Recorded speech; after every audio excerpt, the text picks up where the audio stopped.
Hello. I think that's working. Howdy. Ooh, why is our background not working? Ah, screw it. Hello, everybody. Yeah, things aren't quite working as we want them to this evening. So, I think that's the best way we can round it up. Sum it up. It's not working as we want it to. Yep, that's pretty much how it goes.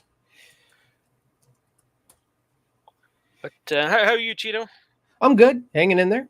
Just looking to chat some Trek. Awesome. Hey, we've got a finale to talk about. So if you haven't watched the Discovery finale yet, please go find something to do, or put us on mute and just watch our animated style. So we don't know what's happened to Alec. He's kind of AWOL just now. So who knows? Big J might still pop in. He has kids to attend to right now, so we don't know. For me, it's just for now. It's just me and Cheeto to my on my screen. He's to my left. I'm sorry, everybody. Yeah. We cannot guarantee we won't talk about games because there's no Big J to scold us for doing so.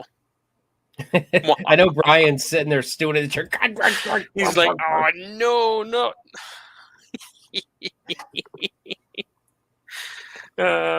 Yes, Scott Good. Spoilers, definitely. There's spoiler warning. Awooga spoilers. So, if you do not want to hear anything about the last episode of Discovery, tune out now, because we're about to peel open that onion. So let's start with what was your impression of it? What did you think? I thought it was pretty much a lackluster ending.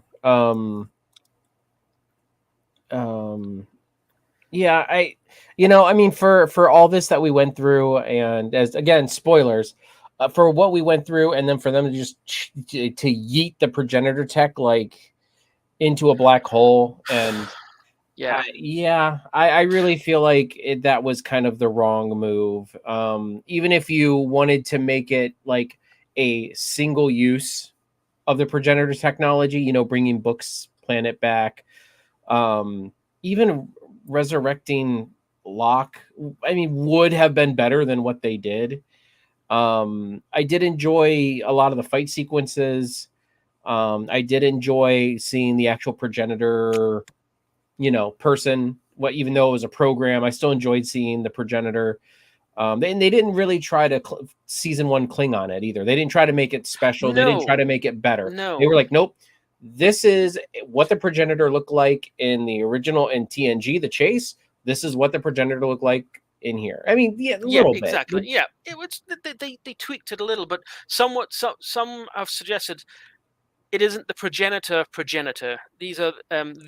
She is the race that found the progenitor tech, but the progenitor that we saw in TNG possibly was the ones that actually invented the technology. Maybe. I mean, but also like makeup technology has changed, prosthetic technology has changed. Absolutely. So I was really hoping that they would get Salome Jens. I think isn't she 90 actually, now? Yeah, but it would have been cool if she would have at least done a voiceover or something, so you'd have that distinctive voice. That would have been cool. But yeah, she's probably out of the business. Oh yeah, I think I read somewhere in an article based on the finale. I think that she's like in her 80s or 90s at this point. So it's like, yeah, let her rest. You know what? Let her rest. I'm good with that. I mean, and there are more progenitors than obviously that one progenitor that was. The one thing that really besides the yeeting of the technology, the one thing that really irked me though is that they even blew up the mystery even more, because then they're like, oh well, we found this technology, and it's like, like okay, so the progenitors are what they say 4 billion years ago or something like that. Yeah, give or something take, like that. give or take a decade. So it's like, oh well, we found this technology and it's from even before us. And I'm like, oh, here we go. Okay. Yeah, I thought that was quite interesting. I'm like, ooh. I didn't. I thought they were making it mysterious just to make it mysterious. Like it, as I said, I didn't like the way they did a lot of these. I didn't like the way they did a lot of the progenitor wrap up. You know what I mean? Like so. Yeah. It also felt a little bit hurried as well at the Mhm. end. There were two.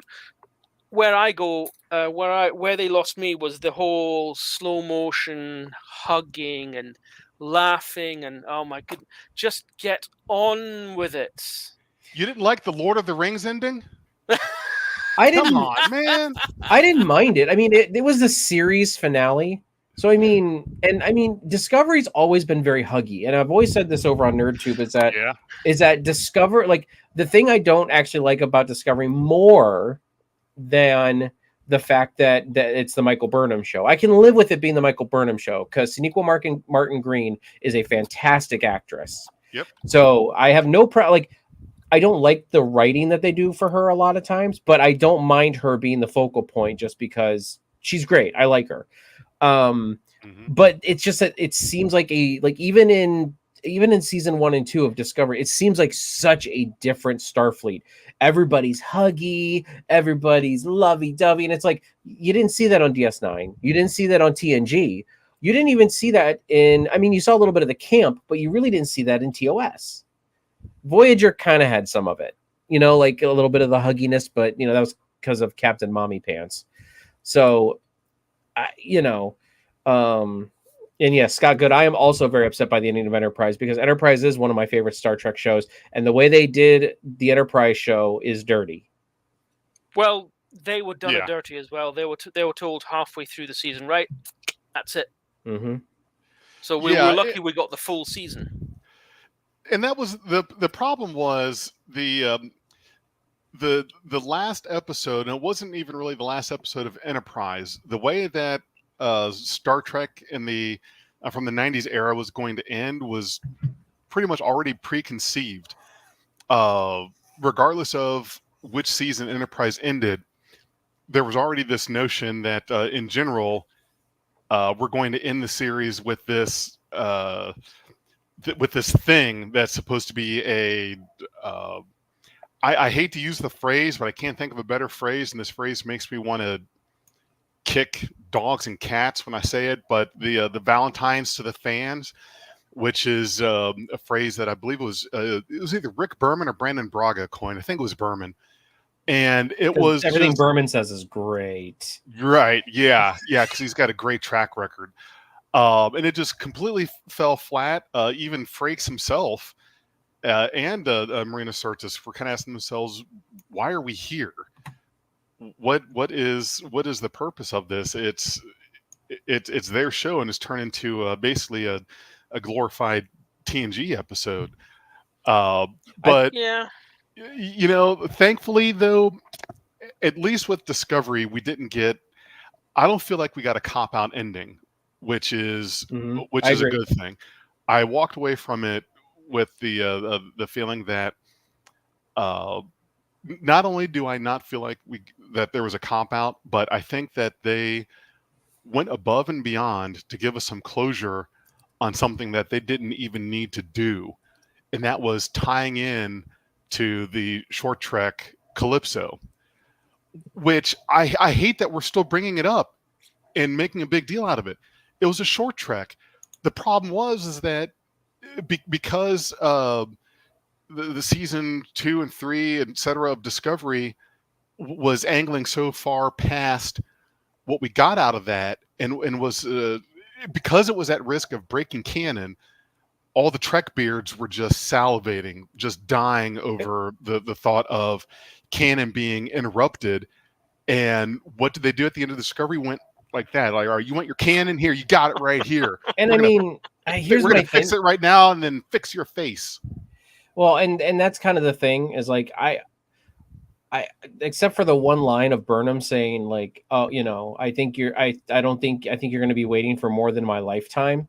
Like technically, if you think about it, like Discovery technically has been waiting for that moment for over 1,000 years. Well, not over, but like around 1,000 years, because they went from the 22nd century, 23rd century, all the way to the 32nd century. So almost 1,000 years has passed since Discovery left space dock. But I know that Burnham said something. I don't know. As I said, I knew that the Cannon Commandos would come out, and they would seriously it would just give them more fodder for Disco, to berate Disco.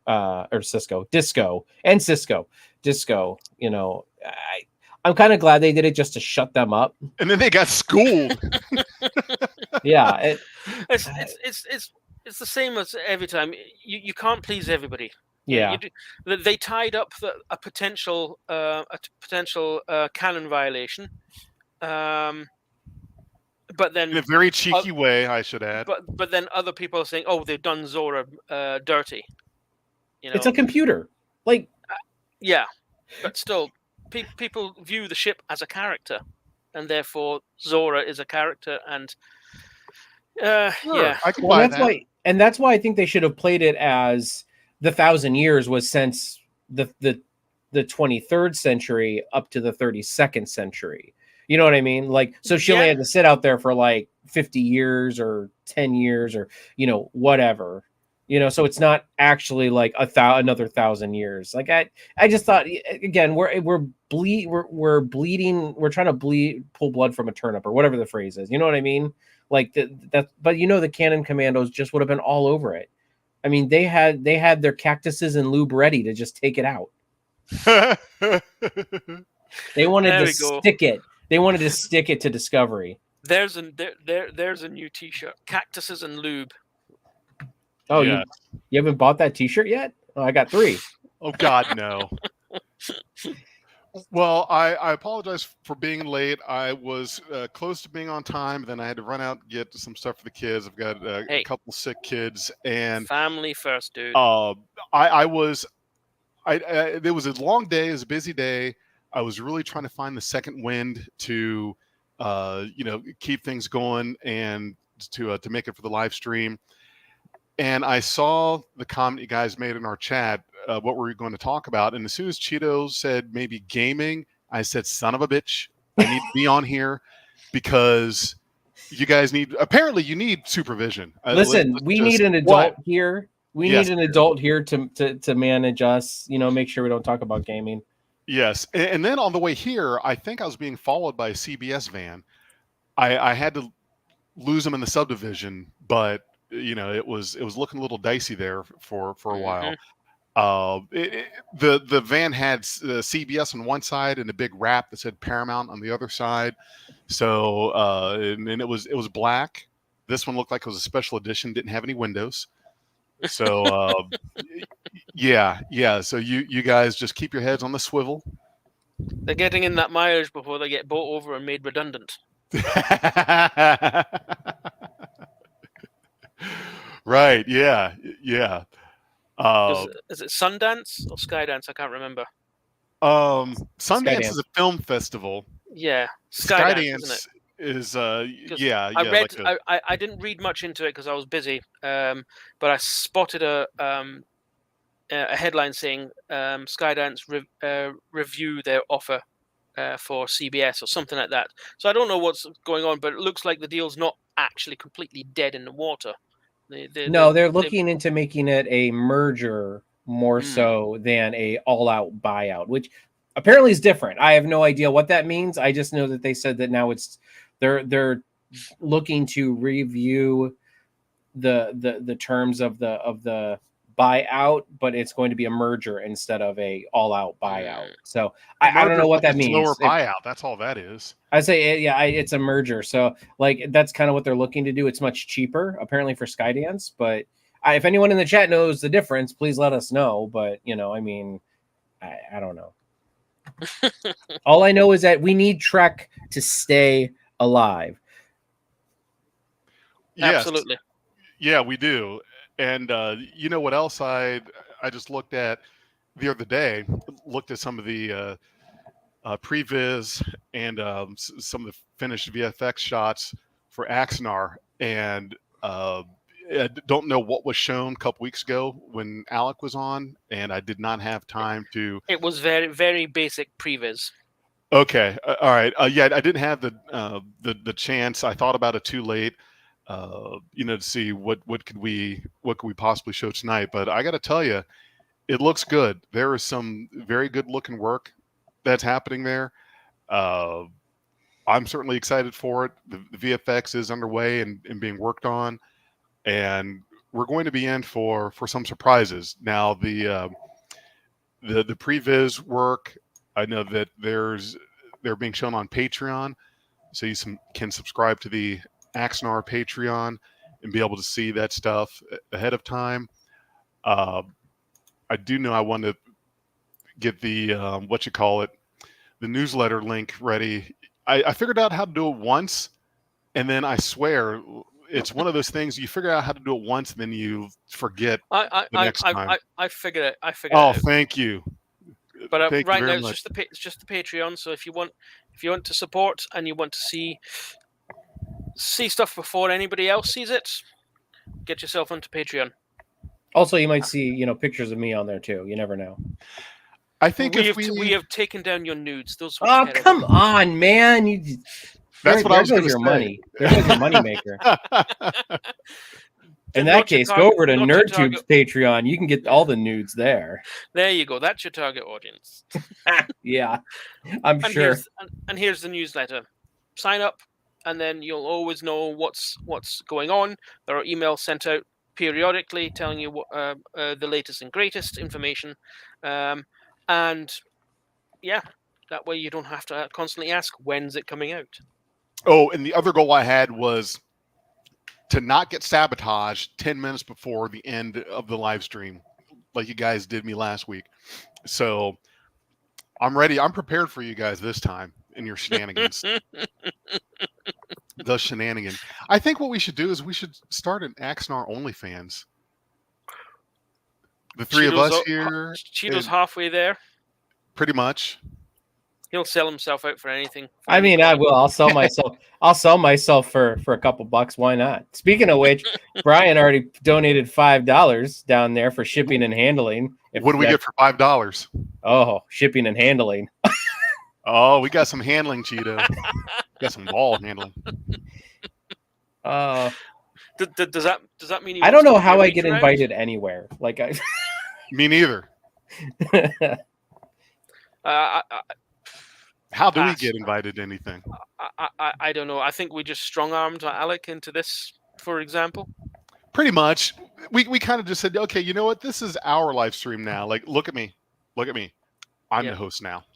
I mean, we say Alec is AWOL. No. We've actually just taken over. He's no longer part of this stream. That's okay. That's all right. You know what? He can be our guest. Yeah, every now and yeah, then. that's right. He can be our guest whenever he when we need on, to talk about whenever he wants. When we need to talk about 40K gaming, just to annoy Brian. Oh, would you guys quit picking on Brian? What did he do to anybody? Hey, mean people, meanies. He didn't do nothing to you. So anyway, back to disco. I can't believe I'm the one bringing us back on topic. Oh yeah. Really? What has happened? What mirror universe are we in that I'm bringing us back on topic? Yeah, I don't know. You obviously have something interesting that you want to. No, I just like talking about Star Trek. Then we started talking about nudes, and I got distracted for a minute. So Understandable. Well, I liked the episode. Mostly, the lovey-dovey stuff at the end I couldn't deal with, and I do think the ending was a little forced with them refitting Discovery to her 20th.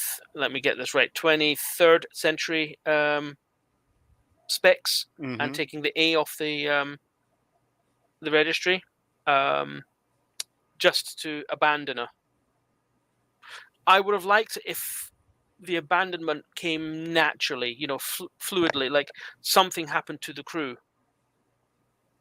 or Well, something like or- that. You know, Or maybe in order to hide the progenitor tech, maybe they had that would have been to, cool. yeah, Yeah. and they had to send Discovery like on its own somewhere or into the black hole, and then it went through the black hole and it came out 1,000 years again in the future, or something like that. You know what I mean? Like Potentially, anything. yeah. They even scientists today think time could possibly be reversed in a black hole, or time travel is possible in a black hole because not even light. Time travel is possible in warp without an inertial damper. So, because the faster you get towards light speed, the slower you are going, or the faster the rest of the universe is going around you while you are at speed of light. So imagine that times 10 when you are, when you're like warp 9.9. Without apparently inertial dampeners are supposed to prevent that now, is what they say. Well, the inertial dampers stop you from becoming a pile of goo against the bulkhead.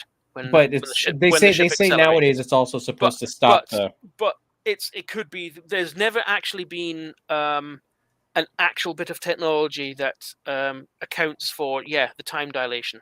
Well, no, but I think that's what people say. I don't know if it's canon or not. I think, but I would say that it's possible that the inertial dampers have. I say we're arguing the physics of a fictional device. Yep. A fictional device. Whereas I want to talk about how a Breen warship got yeeted to the galactic barrier. Oh, that was my favorite part of the episode. I loved that idea. Wouldn't that suck to have that happen to you? Well, they shouldn't have been dicks. That's my argument. They were being massive dicks. They weren't listening, so they got yeeted. And the warp bubble too, Brian. That too. He said it'll take him a couple of decades to get back. So, and I love the line where he's like, "That's more than they gave my family," showing character growth. Yeah, because that if that was him at the beginning of the season, he would have destroyed them. He would have just destroyed them. He would have yeeted them into a sun or something. Mm-hmm. Right. He would have yeeted them into the black hole. What are you talking about? Oh yeah. You could have done that. Yep. It was a dick move, though, but yeah, I get it. I totally get it. Better than they deserved. Yeah, I wasn't a big fan of the whole. The progenitor tech just needs to be thrown into a black hole. Nobody can handle it. We shouldn't even be anywhere near it. Which I do understand that. Yeah, but I do understand that. Luckily, we didn't make Burnham Space Jesus. It was either it was going to happen. That would have been insufferable. It was going to happen one of two ways. Either Burnham was going to be made the steward of the progenitor tech, or it was going to be destroyed or thrown somewhere. Those were the only two outcomes we were going to get, and we might as well have gotten the throw it into a black hole thing because we know what the only other option would have been. I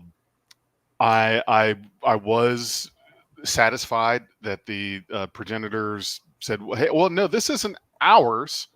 We found it."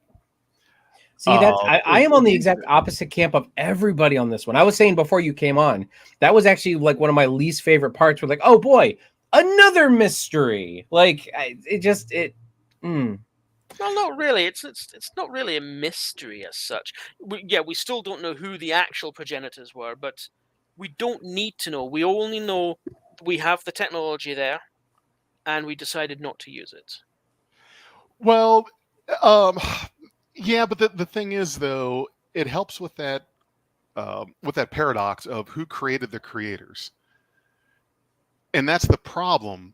Is in the back of everyone's mind this whole time is, okay, so the progenitors created everything in this galaxy, life in this galaxy. Who created the progenitors? Shakari. And what's that? Shakari. It's a place, not a person, right? Or people. And I think it was what just does God need with a starship? Right. We just weren't meant to try to answer that question, and I appreciate the writers of Discovery not being so full of themselves as to think that that they were answering that decisively by not answering who came before the progenitors. they why couldn't the made it clear progenitors that, develop yes, this something technology came before. themselves? What's that? Why couldn't the progenitors develop that technology themselves? Why, Because you know, what? they found it and They don't found need it. to. Yeah, I think that's a cop out. I think that's a huge cop out, and I think that I don't know. I really didn't like it. I would have been more satisfied if they, you know, if the progenitor's technology was the progenitor's technology, Well, but and then they can mention other races that are more powerful than them from before, but why do we have to find this technology? Like it like, then we might as well go on the crusade through the galaxy to find what was the first civilization. well, but the problem is that you can't presume to be able to answer that. Who created the creators? How far back are you willing to go? I never before thought you that they take were a- the creators, though. They just Yeah. said they seeded the galaxy with similar genetic coding. That's why all sentient life kind of looks the same, you know, like a lot of the major races. But So that always was. Oh, I got that, but I always assumed there were races before them. But I'm no, just the way it was worded in the TNG episode, The Chase, the writing Search. heavily implied that the progenitors were the creators of life in this galaxy, and Yeah, what they that searched the galaxy and found nothing. No life, nobody. and So so they seeded But it. but then why would they say that if they found this technology that was that they're basically Well, writing because themselves it into was because it was a civilization that had obviously gone extinct before they found the technology. exactly. And So all they needed to say was we searched the galaxy and there was no one else that we could find. So we built this technology to see the galaxy to, you know, make it like fertile and expansive. You know, like they didn't really need to be like, oh well, we found this technology to see the galaxy. And it's like, no.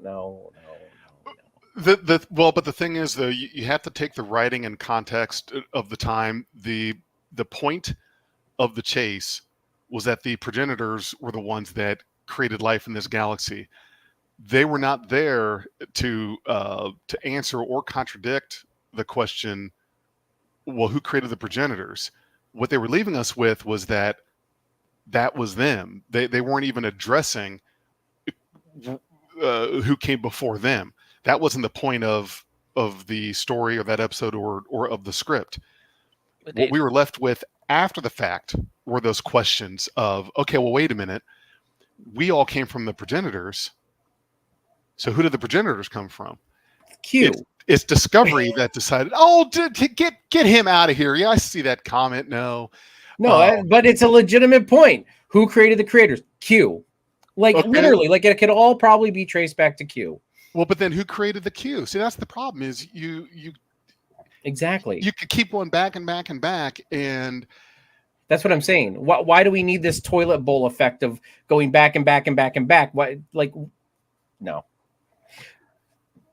I don't know. I would like to ask that. Yeah, that I would work because the Q have evolved so far that they're now omnipotent. So it's quite possible they were the first. They created that tech and then, you know, ascended into omnipotence, as it were. And then along come the progenitors and find the tech. Well, it's possible. So here's the thing that I'll say, because this is my firm belief, being someone that is a left brain and able to follow logic, is that life happened via evolution. There may have been some guiding force, you can call God or whatever name you want for it, but evolution is what brought life into the galaxy, and there is other life in the universe, whether it was before us or will be after us or is happening concurrently. Humans are not the only life at the start and end of the universe. I firmly believe that. The thing is, though, for a television show, you have to be really careful as to what you'll put your foot or put the line in the sand on. Is a Star Trek show going to to piss off the right wingers and the Bible thumpers by saying strongly and definitively that evolution is what brought life into the galaxy and into the universe. Well, now you've pissed off the evangelicals and the ones that believe in the sudden appearance of Adam and Eve. So you've got to be very careful as to just how far you want to go in a TV show to explain the origins of I don't life. think they've ever shied away from that. I mean, they've quoted many times that the universe is 13 billion years old. Like they've never No, that's not in doubt. That's not in doubt. It's when you start talking about the origins of life is when it starts getting a little dicey. I don't think they've ever shied away from trying to piss off the evangelicals. Like I don't think they've ever contradicted them maybe outright. But I mean, I'm 100% sure that if you are an evangelical and you believe that Star Trek believes that there's even a remote possibility of Adam and Eve and all this other stuff, then wasn't there also some sort of dialogue somewhere which basically called religion hokum or something like that? It's just once we grew beyond the hokum of religion or something like that, the boundaries of religion, something like that. So I don't think they would have been worried about pissing off the Bible bashers. Yeah, I mean, I don't think they've ever shied away from that. I mean, have they ever? I mean, even Picard at one point said, and I think he went about it the right way, saying, "Look, I don't know if there's some supreme entity out there, but evolution is just a thing." And I'd have to look up the quote. I don't even remember what season it was from, but I remember Picard saying at one point that that he doesn't know if there's a higher power out there, but it's not anything we've been able to find yet. And then he met Q. No, I'm kidding. Q was in the first episode, but but I 100% believe Picard does not believe that Q is God. A god, yeah. No. Yeah, he's like no, like Q is not proof that there is a God. I denounce that idea. Right. Yeah. Right. Exactly. Yeah. And then Cisco met the prophets. Exactly. I just think that with how the progenitors were being handled is that it was handled in a way that there in my opinion there wasn't a hardline stance being made by Star Trek in that episode to raise a debate on the progenitor's role in the creation of life. It was left unanswered, which I think sometimes that's the safe way to go. With today's sensibilities, people getting offended by the slightest little thing, and thinking that because they're offended, their way needs to be met. Right. Yeah. Okay. I can understand why they left that open in the episode. Well, look at what Star Trek did when it did try to address the question of God. Don't say Star Trek 5. Don't say Star Trek 5. Hey, I'm highlighting one of your guys, our friend Zam. He's got a good point. He has a very good point. Yeah, that's also from the mind of William Shatner, and we all know what that is. Hey, I'm just saying, look what happens when Star Trek tries to answer these questions. No, that's what happens when Bill Shatner tries to answer these questions. What do you want? I'm just saying. It happened. I want Star Trek 5. Look, listen, if people get the prequels from Star Wars, and if people get the Star Trek Discovery erased from canon, Star Trek 5 needs to be erased from canon too. I'm sorry, it does. Listen, you're going to sit here and talk about erased from canon. The first thing that needs to be erased from canon is Star Trek 5. We can't erase anything from canon. It's all there. No, it's there. I know. That's what I'm saying. If we're going to start talking about erasing canon, somebody in the comments, I think Brian said something about erasing Disco from canon. Oh, so if we're going to talk about erasing canon, Star Trek 5's got to go first. It's not the worst. It's not the worst thing I've ever seen, but it's not the best either. He got done. True. He got done dirty by the budget and a writer's strike as well, I think, and ILM would by the time everything was fixed. By the time everything was fixed and they were able to produce things, ILM went, no, we're busy. For what, Star Trek 5? Yeah, and then No, Star Trek 5 had more problems wasn't- than just the budget. He also wasn't allowed to go back and fix it. They've just said no. Yeah, as I said, there were more problems with Star Trek 5 than there was the writing, the directing, It has some of the acting, it has the one director. of the best. It has one of the best lines. No, I know this ship like the back of my hand. Clonk. That is not the best line. Like that is. It's one of Scotty's a best moments. Listen, I know. I'm not saying it's a bad moment. It might have been like the best moment in that movie, but Spock, be one with the horse. Star Trek 5 is an example of what happens when you have contract interference happening that influences a studio and influences movies. The whole reason that William Shatner directed Star Trek 5 was because of the favored nations clause that was in his contract and Leonard Nimoy's contract, which basically said that if Leonard gets it, Bill gets it. Yep. So basically, there was not a choice. William Shatner had to be given a movie to direct, and that's part of the problem is when you don't get you don't go into a movie with the good intentions of let's get a good story, let's get a good director, a good this and that. It was we have to fulfill a contract obligation. That's what happened. That's how we got Star Trek 5. Yeah, it is essentially, for any wrestling fans out there, it is essentially when a professional wrestler, has creative control of their own character. It's Hulk Hogan. William Shatner is the Hulk Hogan of Star Trek.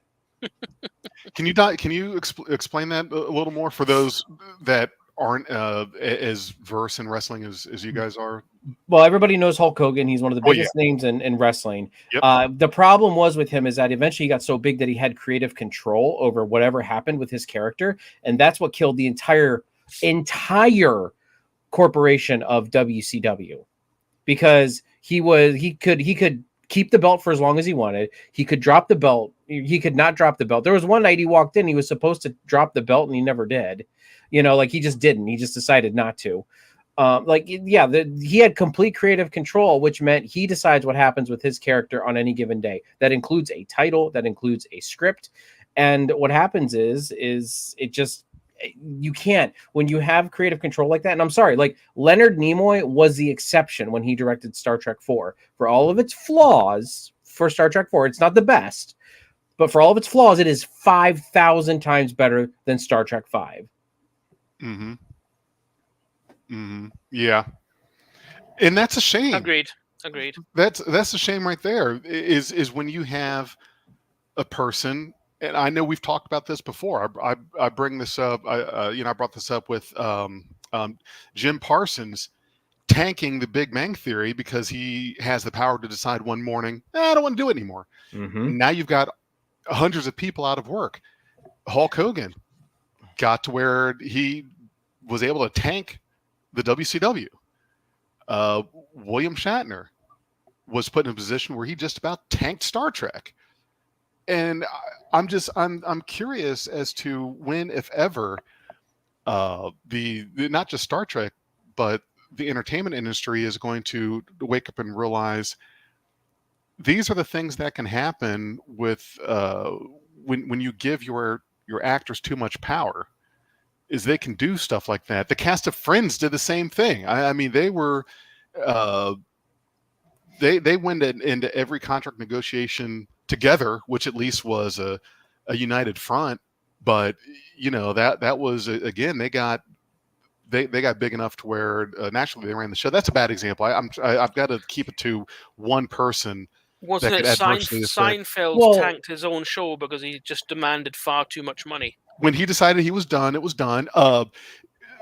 Patrick Stewart, he said in his memoir, Making It So, that and I'm kind of paraphrasing the line, but this is mostly it. If he was amenable to doing an 8th season of TNG, we would have gotten an 8th season of TNG. Yeah. Basically, he didn't feel like it, So we didn't get it. But at least he got at least they did movies, and I guarantee you, after Star Trek V, I guarantee you that if TNG was not in its twilight, because TNG would have been in Star Trek V, TNG would have been in season 3 or 4 at that point. Let me look it up here. I think because TNG was coming out right around the time Star Trek 4 came out, so I feel like TNG would have been in season like 3 or 4 at that point. Star Trek V was released June 9th of 1989. TNG aired in September of 87. So it would have been like second or third season. In between second and third. But I guarantee you, if TNG was not running, we probably would have lost Star Trek after Star Trek V fiasco. I think Star Trek V made money just because they were coming off the heels of Star Trek 4. But I think Star Trek V was so poorly received that they would have been like, if there was nothing else Trek in just the movies, I would have been like, well, there we go again, off to obscurity. There was that, and the other problem is that Harv Bennett, the super producer of Star Trek in the 80s, wanted to do Starfleet Academy. So he wanted to follow up the failure of Star Trek V with doing the Academy. I think he took the heat for the failure of Star Trek V. Mm-hmm. I think someone's got to take the heat because he wasn't involved in any Trek production afterwards, was he? No, when his idea of the Academy got shut down, he was I'm out. Well, at least he got a bit of screen time, so. True. Yes, good for him, and that's great. But I think that Discovery was on the cusp of having the same issue, and I think that's why these shows are smart to only go 5 seasons, because that's about the amount of time it takes for a cast member to gain too much power. I hadn't heard any rumors or any rumblings, anything like that, but Sonequa Martin Green, I'm sure, was about to that point where she could exert influence over Discovery. That she was reaching a point where if she were to say, nah, I this is the amount of money I want for a 6th season. If I don't get paid this, then I'm not going to return, and then you have no show. Yeah. Well, and the other thing is with Discovery, they wanted to make Paramount or CBS. They wanted to make one of the two seem cheaper, because Discovery was an expensive series, like all the visuals and stuff like that, and all the set designs and everything like that. Yeah, that pretty much was like, I feel like that was a very big determining factor, as well as Lower Decks. Lower Decks is kind of expensive for an animated show, and let's be real. I'm sorry, like 10 episodes per season, like we're not getting the substance that we used to get in the 90s. And I'm not saying and we've had this conversation before here, so I'm not going to beat a dead horse. But like, I don't think we should go back to 20 some episodes. No. Meet us somewhere in the middle, and some of these actors are asking for a lot of money for just 10 episodes. Mm-hmm. I know that's why Detmer and Owo's characters were not in this very much, because they were off doing other projects during the filming of this one.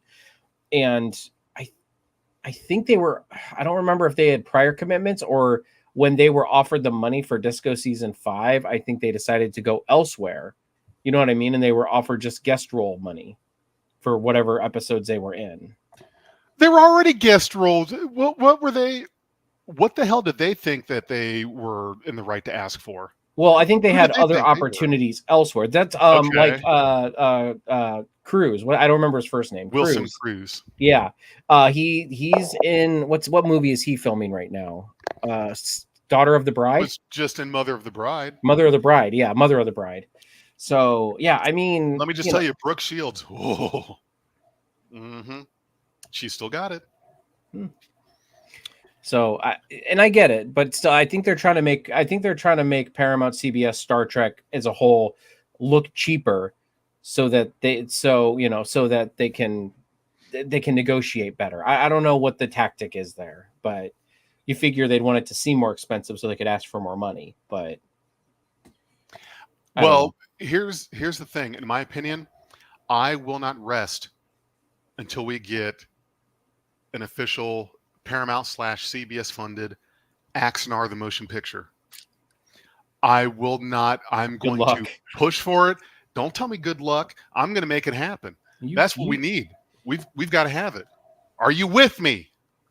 Yes. I would love that, but I don't think that's happening. No. And I think I heard a van just pull up in my driveway for re-education. Yeah, no, I've actually just heard the doors slam shut as they get It's out. one of those van doors. It's not the thump, it's a boom. You know the sound a sliding door makes? Yeah. Yeah, I just heard several of them. Yeah.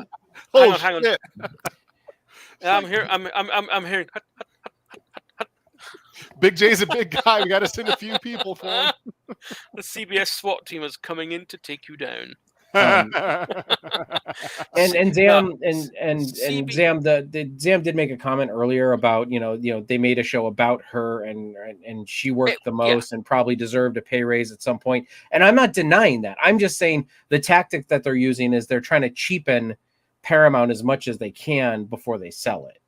So they're trying to make it more enticing.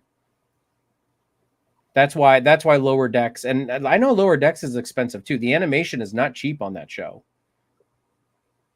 Can you guys believe, not switching lanes here, but can you guys believe we're already getting Prodigy in early July? We are? No. Yeah, you guys didn't hear about that? They gave us Netflix gave a release date. It's July. Hold on. Trek Culture talked about it. I'll look up the actual date, but it's early July. Oh, really? Mm-hmm. July 1st on Netflix, season 2. They have not said if they are dropping all the episodes, half the episodes, or it's going to be a weekly thing. But if they're clever, they'll do it weekly. Yeah, I know. Well, I think that's for the best. I never have been a binger, so I don't like to binge. I can't binge show. I never can sit down for hours on end to watch a show. I can. I cannot. So I like the weekly thing because then it's like, and then you get the anticipation and the theory crafting and all of these things that we get, like in between each week. Brian, I did watch Acolyte, but some of us haven't. Some of us here have not, so we are not talking about Acolyte. Is Acolyte up? It is. It just came out today or yesterday. Yeah. Nice. Man, I'm working too hard. If you want to go over to NerdTube, we have a review over there. And plug. We really should set up a NerdTube plug just for this.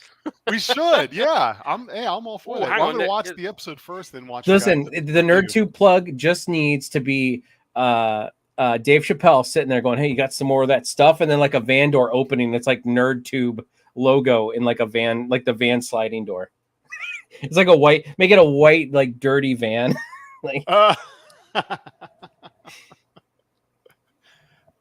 I like that. Yeah. Well, so I've got some stuff I need to check out then. Well, guys, all I will say without spoilers is I didn't like it when it first started. I liked it after that, and that's all I'm gonna. Yes. And see, you can see the logo right here. There you go. There you go. Anyway, Disney is collapsing faster than Paramount? What are you talking about? Like Disney, listen, that mouse ain't going nowhere. The mouse is going nowhere. Yeah. No. A lot of people want to say go woke, go broke, and bullshit like that. But despite what they're doing with some very famous and very fan favorite characters, they're still making money. Oh yeah, hand over fist. Yeah, a Lucasfilm alone made them what I think Alec was saying $14 billion last year. That's not pocket change. Yeah, and they bought it for $4 billion, right? Something like that. So they're already well into it. Profitability. Yeah, You know, they've okay, gotten yeah, their money back. They got their ass kicked on the Star Cruiser because they forgot about their prime customer base: mother, father, and 2.4 children. What happened to the other 0.6 of that third child? No one knows, but it's 2.4 children. What? And What are you talking about? Wait, I'm lost now.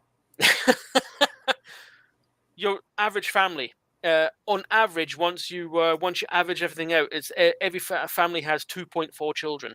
It's an old thing. It's an old thing here in the UK. Anyway, Oh, okay.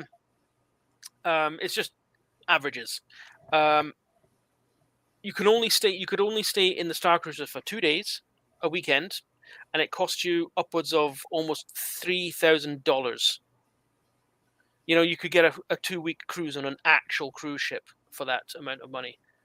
So yeah, okay, they lost a lot of money on that, but they've still overall in good financial shape at the moment.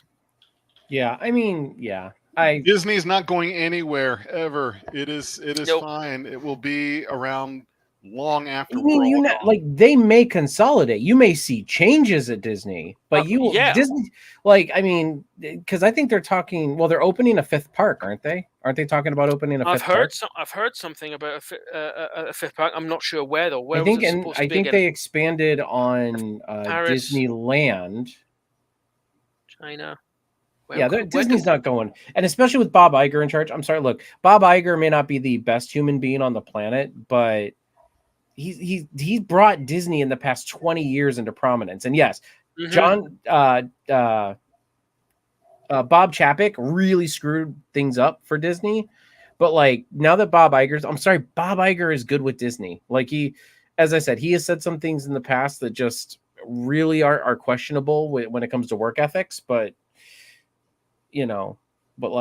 or morality ethics maybe is more what I'm looking for. He's definitely got the I'm a billionaire and I'm completely separated from the realities of the world or about him. Yeah. Right. Well, and Chapek also ruined a lot. I mean, Chapek was responsible for a lot of the worst Marvel programming we had in recent years. So, really? Yeah, definitely. I would say, but some people may not agree with me. I'm not going to get into that here, but that there are certain shows that just you could tell that they were following a certain metric, and that was not what they needed to do. They needed to worry about making a good show first, then work the metric. You know what I mean? Like make the metric work for them. So. Yep, that makes sense. Iger, it seemed like he allowed not creative control, but like creativity to blossom, and especially Marvel. I think that's where a lot of that came from. Right, gotcha. Well, you guys, we're coming up on last few minutes of our live stream here. He's starting early because he wants to make sure we're done. Yep, I got to start early with you guys. So let me pose you a question. No, nope. So about the green screen in the back behind you. Yeah, why aren't we seeing your lovely, fabulous background today? Is it just because you were in a hurry? I was in a hurry. Yeah, fair enough. That's what it was. I just in a hurry. Was already late. Had to get it done. And hey. Yeah. When we started, we didn't have this background. It was just a blank gray. It just disappeared on me. I've been like, whoa, what did I click? Oh, I'll just wing it, and then eventually I found it. So hey, it's been one of those days. That's right, Brian. Green screen for OnlyFans content. He's getting started as soon as we get off of here. Oh yeah. And you're there to hold his hand, I'm sure. You've heard of Han Solo. You're going to get to see Bron Solo, baby. Oh. Bron Solo. I like it. All right, guys. It was fun. As always, like hanging out with you all. And yeah, I am wiped out. So I'm gonna put my feet up and just relax. Got some serious relaxing to do and some Star Wars to watch. Oh yeah, you've got the Acolyte to catch up on. Yep. Next week we can talk about that for sure. All right, good, excellent. All right, audience, everyone's watching us. See you later. Watch out for strange unmarked vans following you. Have a nice night, nice week. We'll see you next week. Have a good